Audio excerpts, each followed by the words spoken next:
What's up everybody, Benoit here. Welcome to Tactical Fellowship. The purpose of today's video is to look into why, quite probably, the G19 is a gun that just no longer makes any sense. Because let's be honest, the Glock family tree in the year 2025 and the G19 just look weird. Like redheaded stepchild type weird. I have friends who have this gun. Sometimes they even have two of these guns, and they look at me and they say, Benoit, I don't know what to do with my G19, and quite frankly, I wish I had a different gun. So let's dive into that. Before we get to that though, how about you go ahead and stick your thumb up YouTube's anti-gun loving hole by liking and subscribing, and you gotta go check out the kit page, link above and below. It's where I do all the work for you, such as reaching out to vendors to secure custom discounts exclusively for viewers of Tactical Fellowship, and so much more.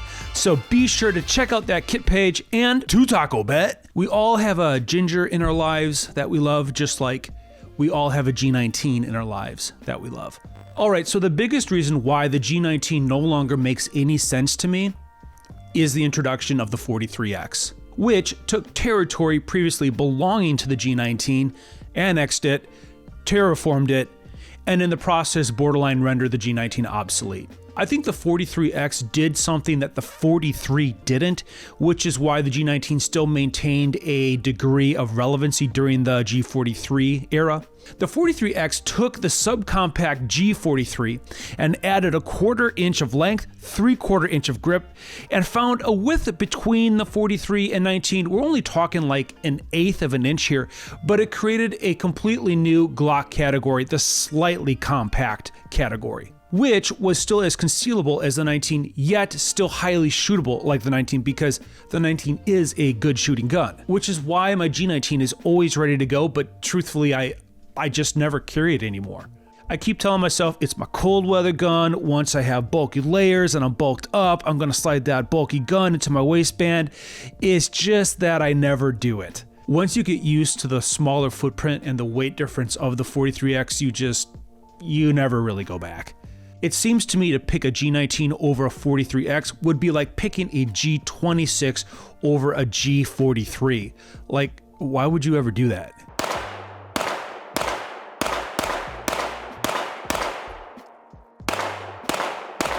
Which leads me to the second reason why I believe the G19 is Glock's redheaded stepkid. Nowadays, you might as well pick the bigger and better sibling, the G45. So I've got an entire video dedicated to the awesomeness of the G45 and a pretty sick build in the process. So if you want to check that out, link above.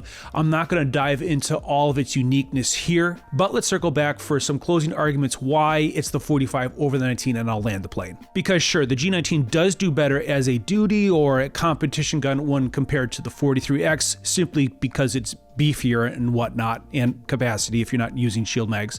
But why bother with a G19 if you know that that's the direction you're going to be going with a handgun out the gate? Just get the G45. It has 17 round mags, it has the full frame grip, and the compact slide.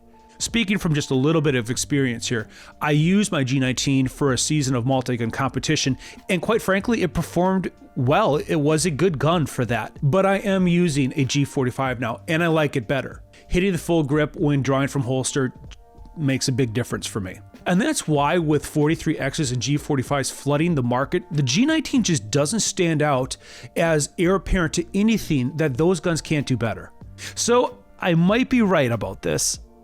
I'm sure some of you think I'm wrong with this, but one thing I do know is that I really love the little build I have of my G19, and if you like it too, here's the build details of the gun you're looking at.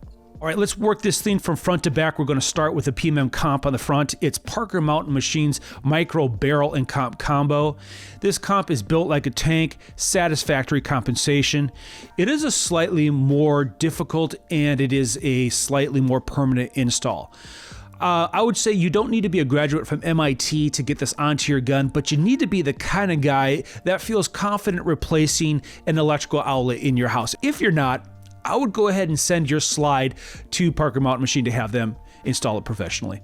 Moving on over to the slide, you'll see it's been worked over by JagerWorks, and you're looking at a top window, enhanced serrations, radius cuts, a Trijicon RMR optic cut, and their black oxide coating. The red dot is Trijicon's RMR Type 2 MR01 auto-adjusting LED. My thought on the auto-adjusting LED on this gun is that, quite frankly, it was a mistake. I bought it on accident, but then I ended up turning lemons into lemonade, and I have actually really enjoyed the auto-adjusting red dot on my EDC gun. Here's why. It takes all the guesswork out of the equation for me. And I know there's some very loud voices in the manual adjust category. Manual adjust red dots are an industry standard. I have them, I love them, we all love them. But there's some very loud voices that break really harshly on the auto adjusting LED. And I'm not sure why they are so angry the way they are. I understand that there might be a specific situation where the lighting conditions are such where you draw, your dot disappears because the sensor is not able to articulate the environment good enough for it to work. But that's also why I have co-witnessing irons on my gun. And I'm gonna tell you something real quick. These are also the guys that when I train with at the range with their manually adjusted red dots, dude, I can't tell you how many times I've seen these guys draw from concealment, present their gun, and then I see them tuck it back, and I see them fart with their buttons. Why? Because they set their manual adjustment level for like indoor lighting, and they're now outdoors, and now they can't see their dot. And so the guy that's like, yeah, I know, I'll walk around all day, and I'll tap my button up and down through my t-shirt. Bro, no, you're not doing that. Give me a break. So auto adjusting for the win on an EDC gun, rant over. The irons on this gun are night vision suppressor height sights. They're all up on my window, co-witness, tritium. There is a pretty sharp edge on this rear sight though, so when you're carrying concealed, it has dug into my fleshy flesh because I'm a little bit bigger than you. So if I were you doing this again, I would get their slightly lower, more contoured edge profile high sight that they have. Is not quite as tall as suppressor height sight, but I think you'd probably like that one as well. The trigger shoe is Factor's Glock 19 Gen 5. The color featured here is black and gray. I just like metal triggers, and I really like coiled roll pins. They flex when they're installed into their hole, meaning they basically stay put. Another Factor item on this build is the mag release. It is just the right height. It's an excellent mag release. And then there's a little bit of skate tape on the bottom of the trigger guard for traction. I got some hockey tape on the grip to keep the medium backstrap tucked in, and a touch of blue paint pen on the magazine base, so at the end of a long range day when all my mags are on the deck, I know which ones are mine. To close, it feels like I'm holding two thoughts in tension. On one hand, I really love the G19. Then on the other hand, the G19 in the modern era just doesn't seem to know where it fits into the Glock family tree. It is Glock's redheaded stepchild. Alright guys, that's all I got. Let me know what you think in the comments below. Be sure to check out the kit page. It's your next step for all the glorious details of this beauteous G19 build. And as always, ride fast, shoot straight, get off the couch, and into some tactical fellowship. And we'll see you next time.